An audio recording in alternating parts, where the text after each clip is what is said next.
George was definitely a king different to his grandfather, who was George II, who came before him, who I think was definitely someone who revelled in the sort of the pomp and the power. George III, my George, was definitely someone who fought against that. All he wants to do is study the stars and escape into the stars, and he feels like through the stars he can get a scale of how meaningless he is, which is actually for him an incredible escape and break from the pressure of the role. I remember shooting the wedding day scene and everyone stands up and is very, very respectful to me, and weird feeling for me. I've never had, all I did was turn around and suddenly nearly 300 people are standing up and bowing to me. But actually as George, he's not someone that revels in that, and actually he thinks, why are you all doing that? I'm no different, and he doesn't want to be any different. He wants to just work on the land, really.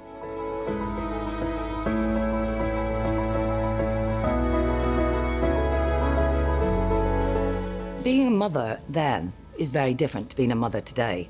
The whole thing about a mother was the fact that, you secured the crown. You secured your lineage. So if you had daughters, sons, preferably sons, then that means that you would keep your lineage because he would be king. So you're safe. You're safe as well. As long as your children, progress in that respect, that means you still have a very solid position in society. So she's not a nurturing mother in that respect. She's much more of a mother who's advancing her child's progress, through the system. Doesn't mean that she doesn't love him. It's just that she has other priorities. So many people's relationships with their mothers are very, very complicated in many ways. Lots of people have very easy relationships. But at the core of it is always a child, or in my case, a boy who wants to be loved by his mother. And I think that has often been complicated by the duty of the crown and the weight that bears down on someone, and his illness and how unwell he's been. And I think that's why his relationship with Charlotte is so poignant and powerful, because it's so new to him, that acceptance that you should get in the form of sort of maternal, unconditional love. Stop there. Go there. Great guys, good. We talk about the void of acceptance in his relationship with his mother, and it's just completely the opposite with Reynolds. I think a big part of the reason that George isn't just a blob on the floor is because of the support that he's had. Reynolds knows George's secrets, George knows Reynolds' secrets, and they don't care. They just love each other.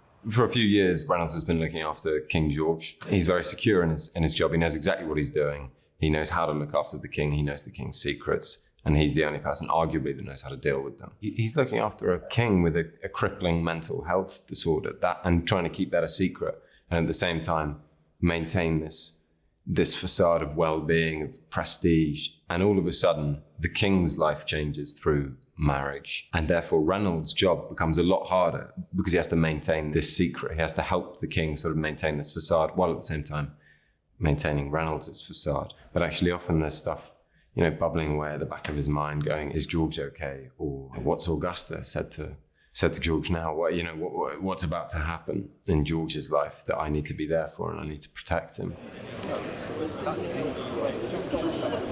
I see you. I see you there. I didn't actually. At the beginning, George is sort of shocked by Charlotte. He's used to being courted by women that have been brought up to be a potential match for the king.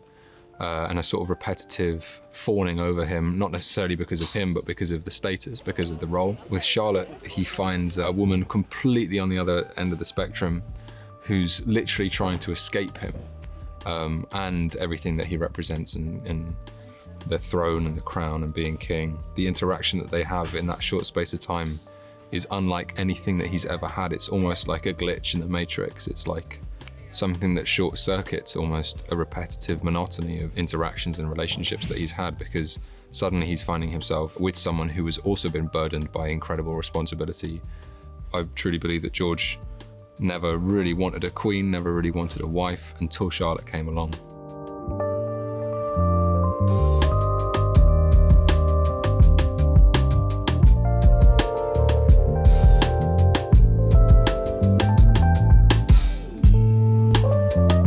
Both of them, it's the first time that they've met someone that's so similar in that way, and I think that really is the thing that makes them fall in love so instantly. throughout the series there's trials and tribulations, and Charlotte's dealing with the newness of her role as queen and the restrictions and constraints that come with that. And George is dealing with all of his secrets and feeling like as soon as she knows that, he will be completely unworthy of her love. Almost like Icarus, you know, he's flying too close to the sun and that wax does eventually melt. But then the most amazing thing is that she sees him, and unlike his mother, who wants him to have this torturous treatment, she would prefer him to be happy and loves him for who he is, which is something that he's never been graced with. He accepts this very free, rebellious, independent, young spirit, you know. And I think both of them have that, and that's what keeps them almost like, you know, two stars that are pulled in by each other's gravity. You know, it's like, is it going to explode? Is, you know, but they are pulled. And they are.